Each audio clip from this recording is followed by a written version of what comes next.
ব্যাংকের পরীক্ষার জন্য অনেক দিন ধরে ট্রাই করছো, সত্যিকারে পড়াশোনা করছো, কিন্তু তাও ক্লিয়ার হচ্ছে না। আজকের ভিডিওতে আমি তোমাদের সেই 4টে ভুলের কথা বলবো যে ভুলটা হয়তো তোমাদেরকে ব্যাংকের পরীক্ষা ক্লিয়ার করার থেকে একটুখানি এগিয়ে রাখছে। তাই আজকের ভিডিওটা পুরোটা তোমাদেরকে দেখতে হবে এবং আই গেস তোমরা রিলেট করতে পারবে যে সত্যি এটা হয়তো তোমাদের সাথে হচ্ছে। তোমরা খুব পড়াশোনা করছো, সত্যি ভালো পড়াশোনা করছো, কিন্তু তোমরা হয়তো লুপের মধ্যে আটকে গেছো, যেখান থেকে তোমরা বেরোতে পারছো না এবং সেই সিলেকশনের কাছে যেতে পারছো না। একটা কথা মাথায় রেখো, হার্ড ওয়ার্ক মানে কিন্তু সবসময় রেজাল্ট আনে না।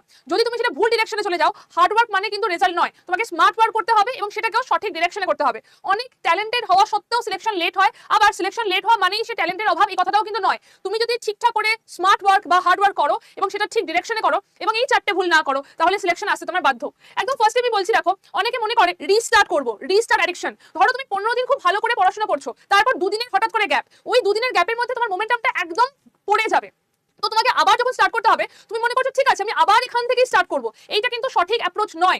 তুমি যদি একটা নতুন টাইম টেবিল, নতুন একদম টেক্সট তুমি শুরু করছো, সেক্ষেত্রে নতুন একটা ব্যাচ নিচ্ছ, এই পুরো জিনিসটা যদি নতুন করে করো, তুমি আবার সেই জিরো পজিশন থেকেই শুরু করছো, তো সেটা কিন্তু করা উচিত নয়। তুমি যেখানে স্টপ করছো সেখান থেকেই শুরু করো। পরের যে ট্র্যাপটা হয়ে থাকে সেটা হচ্ছে, এটা তো তোমরা রিলেট করবেই, যখন আমি তোমাদেরকে ক্লাস করাচ্ছি, যখন অন্য কোনো টিচার তোমাদেরকে ক্লাস করাচ্ছেন, তোমরা মনে করছো যে হ্যাঁ এটা তো বেশ ইজি, আমরা করতেই পারছি, বাট যখনই নিজেরা করতে যাইছো তখন কিন্তু করতে পারছো না। এটা কি হচ্ছে বলো তো? এটা বেসিক্যালি তোমরা টিচারের থেকে কনফিডেন্সটা বড় করছো। টিচার আছে, ওকে এবার আমি পেরে যাবো, এটা মনে হচ্ছে। আর যখনই টিচার থাকছে না, তখনই তোমরা করতে পারছো না। তোমাদের যেটা দরকার সেটা হচ্ছে নিজেদের কনফিডেন্সটাকে বিল্ড করা, আর সেটা তখনই হতে পারে যখন তোমরা অনেক অনেক প্র্যাকটিস করবে। নিজেরা প্র্যাকটিস করো, যখন প্র্যাকটিস করছো কোনো সলিউশন দেখো না, পুরোপুরি ভাবে নিজেরা করো। কনফিডেন্স বড় করো না, নিজেরটাকে তৈরি করো, তাহলেই কিন্তু তুমি রেজাল্ট পাবে। লাস্টের আগেরটা বলছি, লাস্ট পয়েন্ট কিন্তু তোমাদেরকে বলবোই, প্রচুর প্রচুর পিডিএফ কালেক্ট করছো, ডাজন্ট মেক এনি সেন্স। তুমি শুধু ঘেটে যাবে। যে কোনো একটা দিকে লক্ষ্য রাখো, অনেক পিডিএফ পড়ছো, অনেক টিচারের ক্লাস দেখছো, অনেক বই পড়ছো, করো না, একটা বই পড়ো, সেটাকে A to Z পুরো পড়ো, পুরোটাকে ক্লিয়ার করে দাও, আর বাইরে আর কিছু যাও না। বাট অনেকগুলো সোর্স খুঁজতে যেও না, অনেকগুলো সোর্স খুঁজতে কিন্তু তুমি নিজেই আরো বেশি কনফিউজ হয়ে যাবে।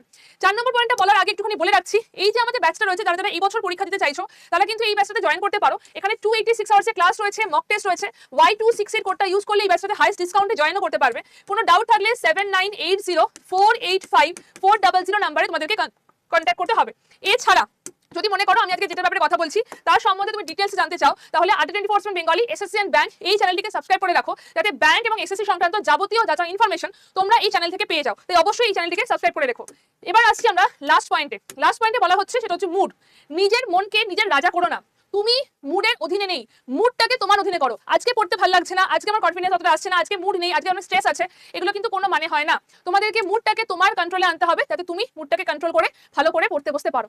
এটাই ছিল আজকের মেইন 4টে পয়েন্ট। এছাড়া আবার বলছি, যদি কোনো কোয়েরি থাকে 7980485400 হচ্ছে নাম্বার, এই নাম্বারে ব্যাংক লিখে আমাকে হোয়াটসঅ্যাপ করে দাও। কোনো কোয়েরি থাকলে সেখান থেকে আগে জেনে নিও।